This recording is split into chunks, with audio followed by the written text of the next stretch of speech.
Welcome to Hypnosis Today, the nation's first web TV talk show that explores the fascinating world of hypnotherapy.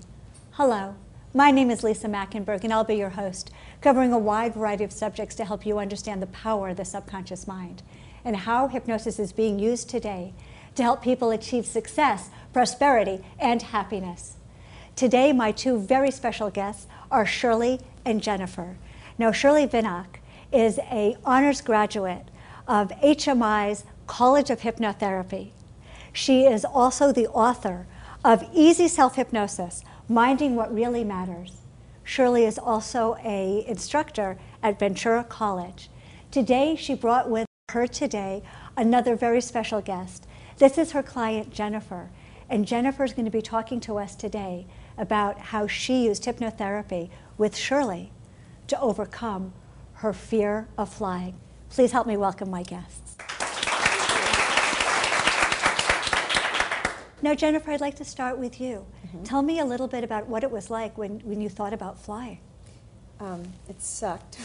I was really afraid. I used to fly when I was 10. We flew one of those little tiny planes over the Grand Canyon with my family, no problem. And then I think when I was 23, I flew to England to live there alone. Met a friend there. And that's when it started. And I don't like it. I hate it. I would rather walk to a location, swim to a location, anything but fly. It's not my favorite. What did it feel like in your body when you thought about getting on a plane and taking that flight? Throwing up, tense, terrible, awful, complete anxiety. With all that anxiety, what inspired you to want to get some help? I have two kids. I have two daughters, aged 13 and 8, and they want us to go on real vacations, and those usually involve an airplane. And I have been able to avoid flying for a long time. I come up with all kinds of other things to do, and it was time. My girlfriend actually invited me to go with her to a spa weekend that she was treating us to, and I had to fly. And it wasn't a long flight, it was a short one, but it was still a flight. So I figured now is the time. I need to deal with this and move forward. How did you discover hypnotherapy? Shirley and I actually know each other from a women's networking group, and I've been listening to her talk about her power forever, and I adore her, and I thought, you know what, I have nothing to lose by trying this. So that's how I found Shirley.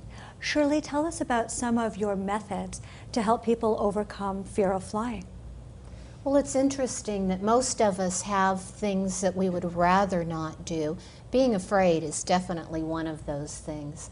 And I incorporated with Jennifer, we used self-hypnosis, a little bit of visualization and imagery so that she could actually first see it and then do it from the time she was packing to actually being on the flight. And also heavy on neurolinguistic programming to shift her perception of how she felt about flying, not just for now, but for the future. I taught her the breath of relaxation, which is a beautiful natural process, as hypnosis is, and sealed it in with an anchor. Now, with all of these different methods, which one did you find really was the turning point for you? I think the visualization was terrific. I was teasing with Shirley, and I said if I could get on the pilot's lap and help him or her drive the plane, I would be good to go, because for me it's about control, it's claustrophobia, it's those things. And when we visualized that, that helped. She, instead of, you know, when I was in the plane, I thought I was driving a bus. Really, that's how, so every time the plane would bump and there'd be a little bit of turbulence, no problem. I would close my eyes, I would hold my anchor and think, no big deal, I'm on a bus, this is fine, we're gonna get there. And that really worked for me. It really helped. I love it, because that sounds like the neuro-linguistic programming. Can you take us through that metaphor that you used with Jennifer?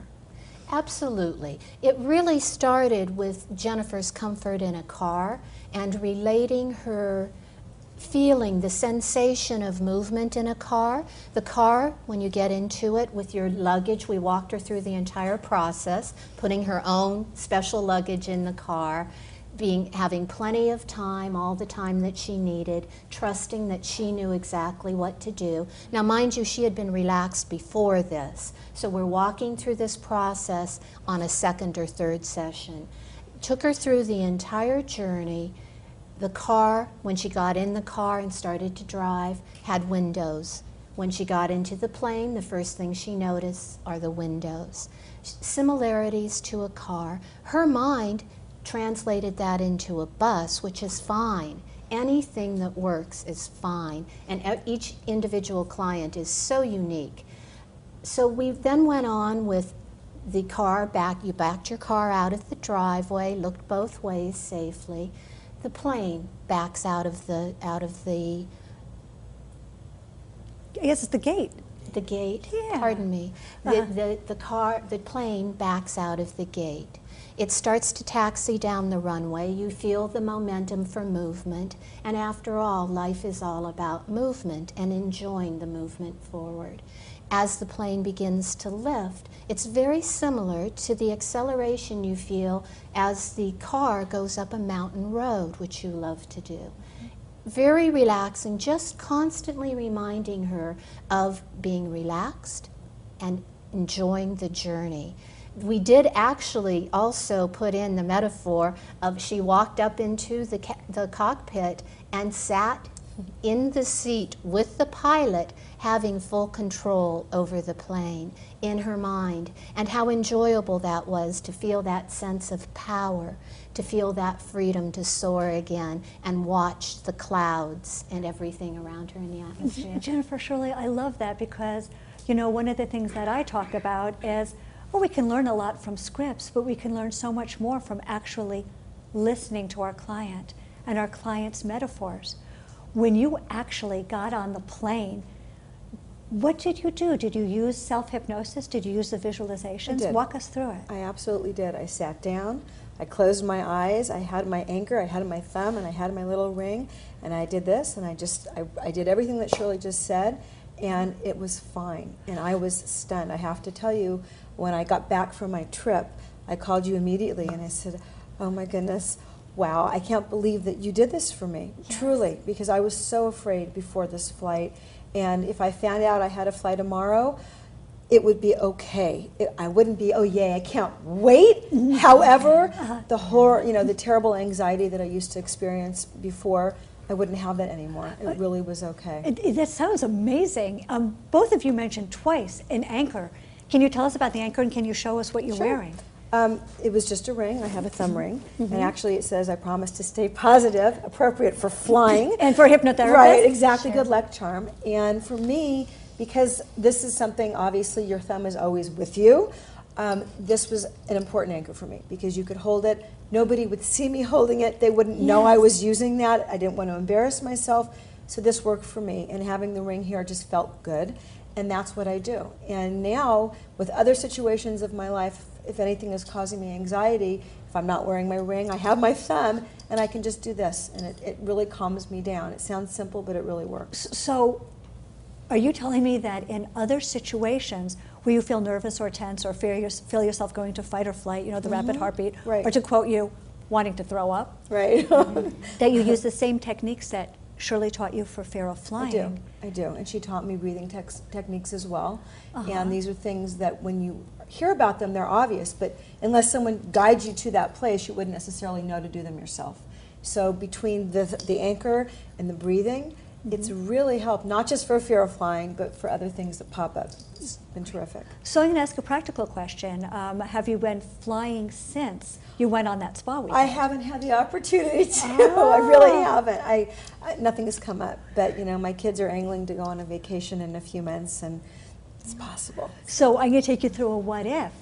What if you were going with your husband and with your daughters, and you're using your hypnosis, and then suddenly your daughter says, "Mommy, mommy, mommy." She has to show you something that's very, very important, like she dropped her raisin on the floor. Can you take yourself out of hypnosis and put yourself back in hypnosis using the techniques that Shirley taught you if you get distracted? Oh, sure. I don't think it'd be a problem. When I was on the flight to go see my friend, you know, I wasn't completely with my eyes closed doing this the whole time. I used it when we took off, and I had it there, but I was able to read a magazine and listen to my music, whatever I did. So I don't know how you did that, how you managed to do that, but I was able to go in and out when I needed to or when I chose to. So I don't think it'd be a problem. So you are teaching with the hypnosis that you do in your office and with the anchors, but you're also teaching, like in your book, the self-hypnosis. Tell us a little bit about that.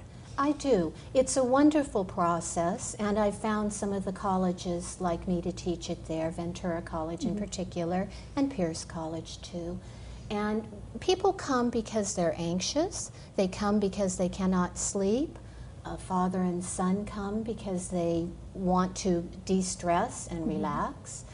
And it's very, very successful using the anchor to connect with the relaxation and teaching them really how to do it themselves. So that if they want to come to me, that's great. But a group can learn to do this just as easily. And the key is the visualization. First you see it, then you do it. The use of the metaphors and the use of the anchors with the breath of relaxation. It's such a simple, natural process, and it gives people hope that they can get over any of their fears. Excellent. Well, Jennifer, I hope I see you at the airport. And we'll go on a very exciting trip, and I know you'll be able to fly alone, which I think is amazing, as well as flying with your family.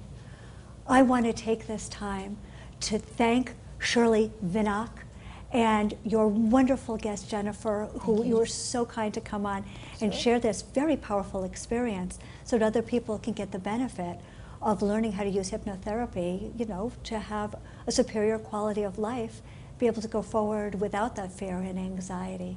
And I want to thank the people here in our studio audience and those watching you at home. But we're going to take a short break, and when we come back, we're going to have more Hypnosis Today.